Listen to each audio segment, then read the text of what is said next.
सुप्रभात बच्चों, आप सब कैसे हो। मैं आशा करती हूँ कि आप सब कुशल मंगल से हो।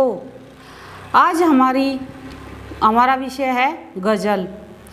गज़ल के रचयिता हैं दुष्यंत कुमार। गज़ल पढ़ने से पहले हम दुष्यंत कुमार के बारे में जानेंगे, उनके जीवन परिचय के बारे में जानेंगे।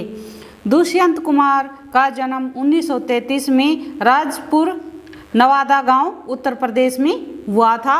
उनकी प्रमुख रचनाएं हैं सूर्य का स्वागत, आवाज के घेरे में, साए में धूप, जलते हुए वन का वसंत, एक कंठ विषयमाई, छोटे छोटे सवाल, आंगन में एक वृक्ष और दोहरी जिंदगी। दुष्यंत कुमार की मृत्यु सन 1975 में हुई थी। दुष्यंत कुमार का साहित्यिक जीवन इलाहाबाद से आरंभ हुआ था। वहाँ की साहित्यिक संस्था परिमिल की गोष्ठियों में उन्होंने सक्रिय भाग लिया था। नए पत्ते जैसे महत्वपूर्ण पत्र के साथ भी वो जुड़े हुए थे। आजीविका के लिए उन्होंने आकाशवाणी और बाद में मध्य प्रदेश के राजभाषा विभाग में भी कार्य किया। उनका अल्पवायु में ही देहवास हो गया था। यहाँ दुष्यंत कुमार जी की गज़ल दी गई है, वह उनके गज़ल संग्रह साए में धूप से ली गई हैं। गज़लों में शीर्षक देने का कोई चयन नहीं है, इसलिए यहाँ पर गज़ल का कोई शीर्षक नहीं दिया गया है। अभी हम उनके द्वारा रचित गज़ल के बारे में पढ़ेंगे या गज़ल पढ़ेंगे। कवि कहते हैं, कहाँ तो तय था चिराग हरे घर के लिए, कहाँ चिराग मैं सर नहीं शहर के लिए। प्रस्तुत पद्यांश हमारी हिंदी की पाठ्य पुस्तक आरोह भाग 1 में संकलित गज़ल नामक विषय से लिया गया है।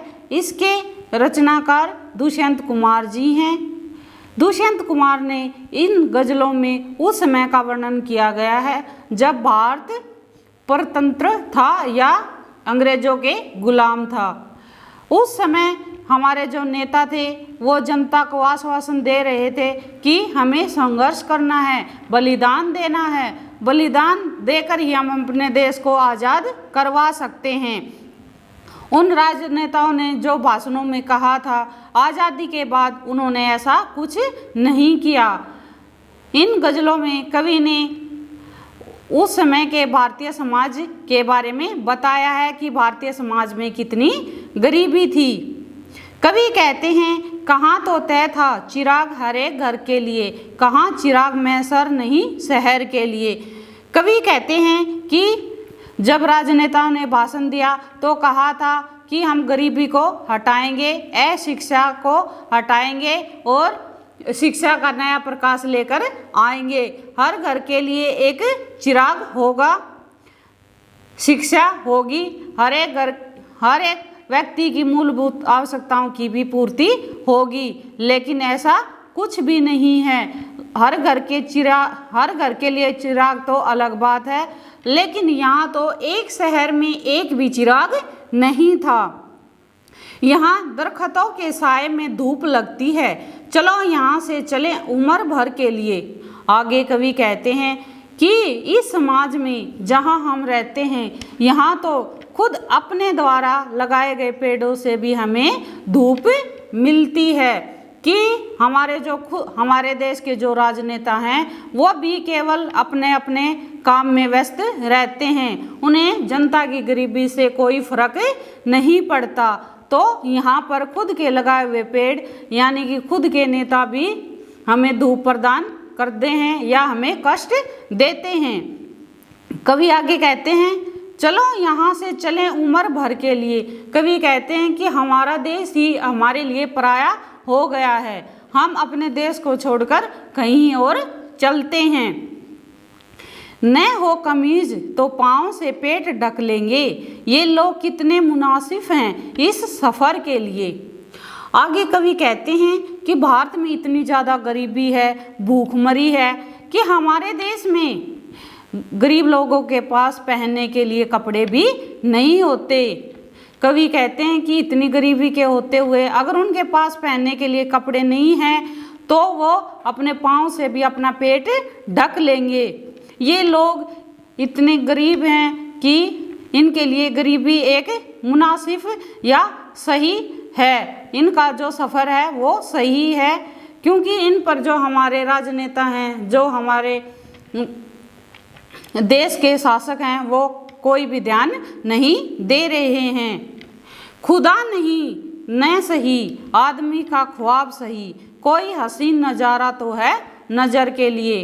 आगे कवि कहते हैं कि हमारे लिए भगवान नहीं तो न सही, लेकिन आदमी अपने सपने देख तो सकता है। गरीब आदमी के भी अपने सपने होते हैं, गरीब व्यक्ति भी सपने देखकर खुश रह सकता है, उसको भी खुश रहने का हक होता है।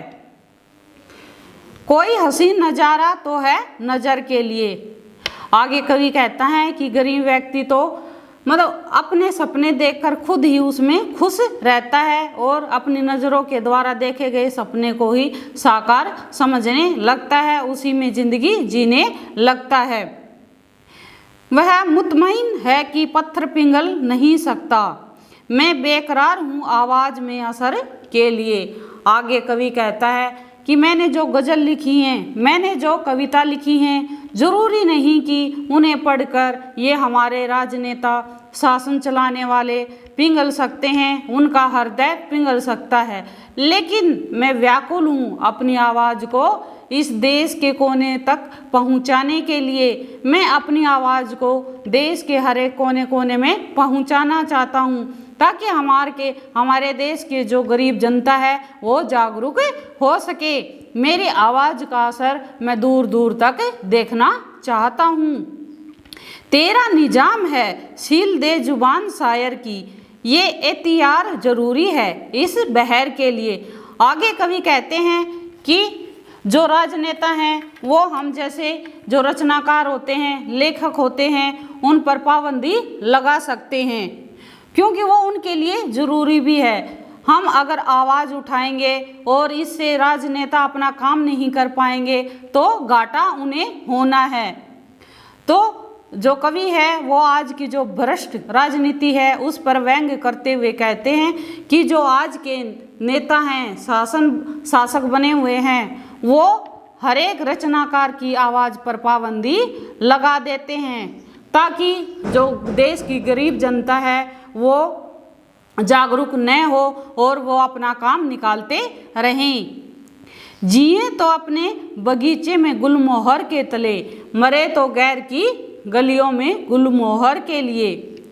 आगे कवि कहते हैं कि हमें जीना है तो हमें अपने द्वारा लगाए गए फूलों के पेड़ के नीचे जीना चाहिए। हमें जीना है तो अपनी मेहनत के बलबूते पर जीना चाहिए, दूसरे के भरोसे कभी भी जीना नहीं चाहिए। हमें ये सोचना चाहिए कि जो हम गरीबी हैं, हम काम करेंगे तभी गरीबी हटेगी।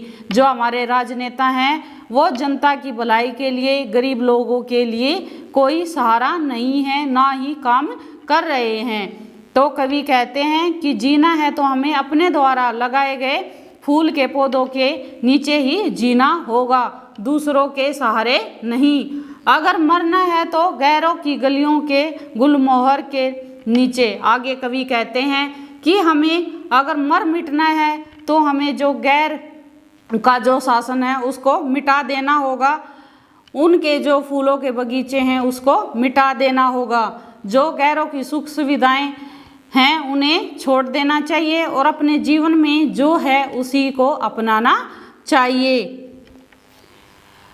प्रस्तुत गज़ल में कवि ने बताया है कि जो आज की राजनीति है, आज़ादी के बाद की जो राजनीति है वो बहुत ही भ्रष्ट है। आज के जो राजनेता हैं वो चाहते हैं कि केवल हमारा ही भला हो, हमारा ही काम निकलता रहे। हमारी जो गरीब जनता है वो आज भी गरीब है, लोगों के ऊपर कोई ध्यान नहीं दिया जाता।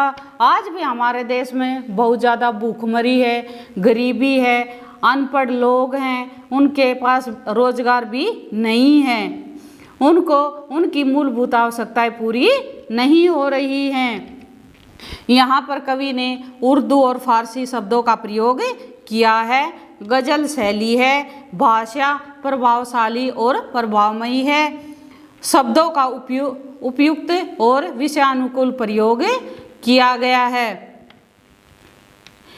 अभी हमने जो कविता पढ़ी है, गज़ल पढ़ी है, मैं आशा करती हूँ कि आपको अच्छे से समझ में आ गया होगा और आपने अच्छे से सुना होगा।